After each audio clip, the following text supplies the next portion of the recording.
Welcome back guys, this is Harshit Gupta. आज हम लोग फिजिक्स में एक नया टॉपिक डिस्कस करने वाले हैं, मोशन। देखते हैं कि ऑब्जेक्ट मोशन कब करता है और कब कहेंगे कि when an object is said to be in motion. Suppose करते हैं कि एक ऑब्जेक्ट है एम, ठीक है। अगर इस पे एक एक्सटर्नल फोर्स अप्लाई किया गया, एफ एक्सटर्नल फोर्स अप्लाई करने से क्या हुआ, इस ऑब्जेक्ट ने मूवमेंट करना शुरू किया and a time will come जब ये अपना मूवमेंट करना छोड़ दे, it means it will stop. तो सपोज करते हैं कि जहां से इसने मूवमेंट करना स्टार्ट किया है, इसे अगर हम इनिशियल पोजीशन कह सकते हैं, इनिशियल पोजीशन। एंड जहां पे इसने अपना मोशन स्टॉप किया है, इसे हम फाइनल पोजीशन कह सकते हैं, फाइनल पोजीशन। तो हम देख रहे हैं कि जब किसी ऑब्जेक्ट पे एक एक्सटर्नल फोर्स अप्लाई किया गया तो देन ऑब्जेक्ट अपना पोजीशन चेंज कर रहा है। यहां से यहां तक अगर सपोज कर लिया जाए इसने एस डिस्प्लेसमेंट किया, S displacement, okay. And time के रिस्पेक्ट में टाइम अपनी गति से बढ़ रहा है, तो हम कह सकते हैं कि इस ऑब्जेक्ट ने मोशन किया। तो प्रॉपर स्टेटमेंट इसका क्या बनेगा? प्रॉपर स्टेटमेंट कह सकते हैं कि when an external force is applied to an object and the object get displaced from its initial position to final position with respect to time, then the object is said to be in motion. तब हम कह सकते हैं कि ये object motion कर रहा है। हम लोग लिख सकते हैं when an external force is applied to an object and if it get displaced from its initial position to its final position, final position with respect to time, ये लिखना बहुत इंपॉर्टेंट है, with respect to time, then the object is said to be in motion. Have a look on the board. देख सकते हैं कि जब किसी ऑब्जेक्ट पे एक एक्सटर्नल फोर्स अप्लाई किया गया तो देन इस ऑब्जेक्ट ने अपना पोजीशन चेंज किया विथ रिस्पेक्ट टू टाइम। अगर ऐसा होता है, मतलब इंपॉर्टेंट क्या है इसका, पोजीशन का चेंज होना टाइम के रिस्पेक्ट में, then it will be said to be in motion. Have a look on the board. ये एफ एक्सटर्नल क्या है, I am writing here F external it means actually it is the force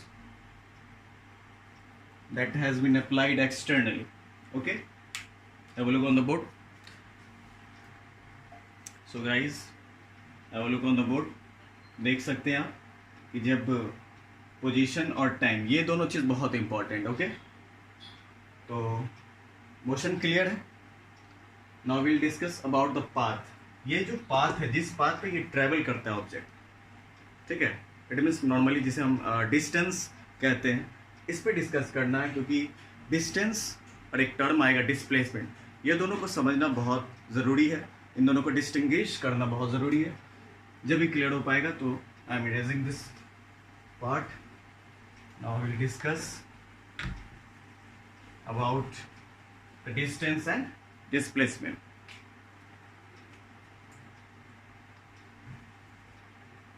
distance and displacement, okay.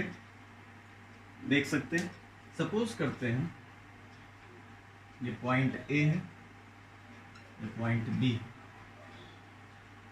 यहां से यहां जाना है, तो हम ऐसे जा सकते हैं बिना किसी डायरेक्शन के, बिना किसी डेविएशन के, डायरेक्शन फिक्स रखते हुए ए से बी हम लोग पहुंच सकते, ट्रेवल किया जा सकता है।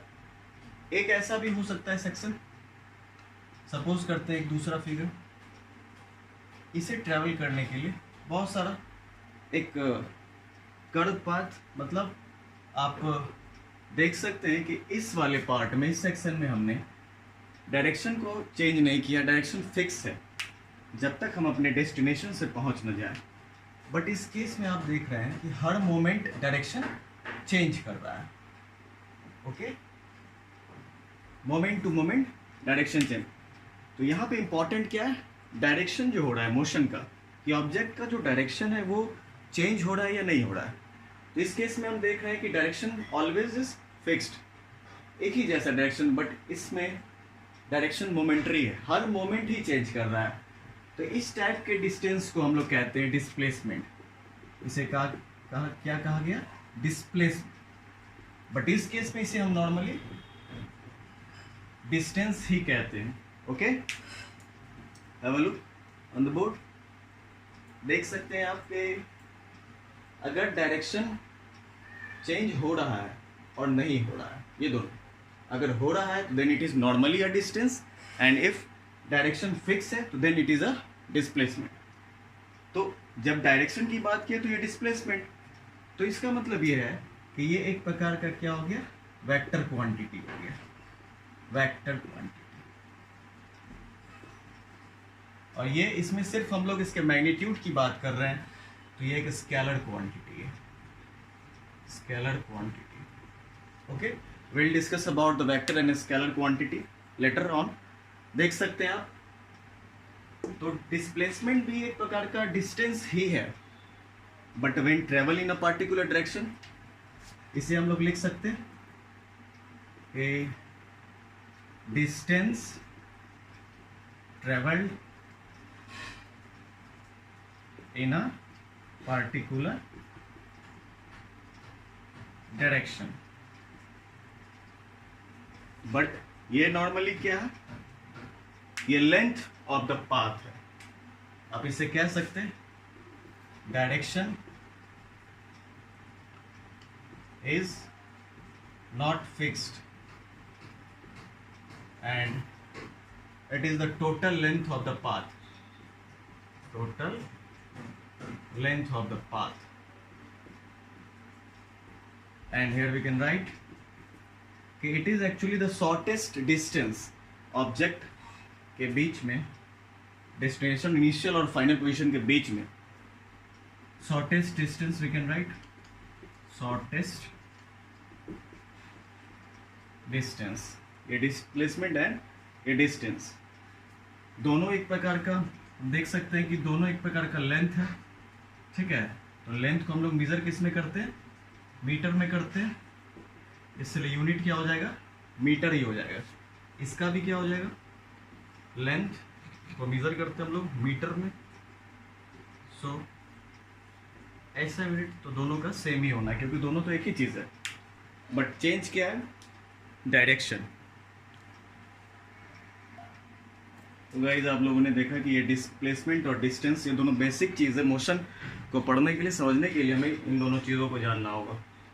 इट मीन्स डिस्प्लेसमेंट सबसे शॉर्टेस्ट डिस्टेंस है। आप देख सकते हैं कि इसे इनिशियल और फाइनल पोजीशन को रिलेट किया जा रहा है, बट इन दिस केस ये through out the path object ने जो मोशन किया है, तो पूरा जो लेंथ है, जितना भी ऑब्जेक्ट मोशन कर रहा है, जितना भी ट्रेवल कर रहा है, तो उस पाथ का जो लेंथ होगा total, that is the distance. And object हर वक्त इसका क्या हो रहा है, डायरेक्शन चेंज हो रहा है, मोमेंट्री है, but in this case direction is fixed. ये वेक्टर और स्केलर क्वांटिटी है। ठीक है, हम लोग इसको समझेंगे। Have a look on the board. हम लोगों ने मोशन समझा, डिस्टेंस, डिस्प्लेसमेंट समझा। Have a look on the board. If you have any type of doubt then please consult Harshit Gupta, and thank you for watching my videos. Thank you.